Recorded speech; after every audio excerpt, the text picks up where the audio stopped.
Chers membres de notre précieuse famille Institut Tyrannus, nous sommes au début du deuxième exercice de notre deuxième phase, la montée vers l'altitude de croisière.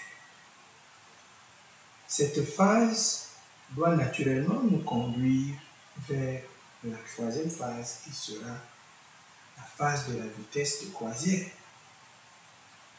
La phase de la vitesse de croisière est celle pendant laquelle chacun de nous va exploser dans son appel, son domaine, sa vocation, son impact dans un secteur précis. C'est la conquête de Canaan ou l'expérience de l'abondance promise par Dieu à son peuple.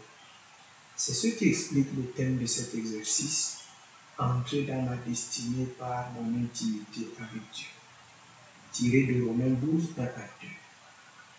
Certains ont besoin de s'approfondir dans leur destinée qu'ils vivent déjà. D'autres découvrent leur destinée pour commencer à la vivre.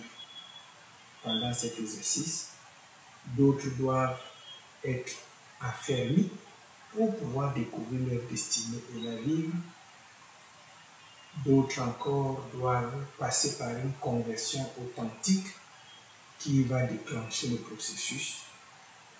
D'autres enfin seront malheureusement éjectés pour n'avoir pas pu s'imbriquer et pouvoir tourner, s'envoler avec toute la famille. Considérant tout ceci, l'exercice représente un enjeu important pour chacun et pour toute la famille. Romains 12, 1 à 2 représente l'état d'esprit dans lequel nous devons être pour se garantir chacun son bon résultat pour sa destinée. Une fois de plus, l'action de chacun doit servir à accélérer le déploiement des autres. Le résultat de chacun sera fonction de sa propre consécration et son déploiement sacrificiel pour des résultats smart selon Dieu.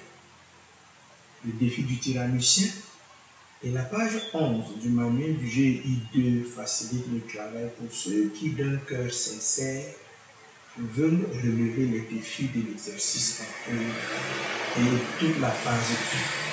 S'entraîner à discerner la volonté de Dieu pour sa vie selon Romains 12, 2 sera un travail passionnant tout au long de l'exercice et les activités seront un moyen pour faciliter cela. Les séminaires spécialisés et le GEI3 sont des défis immédiats. Que Dieu nous bénisse.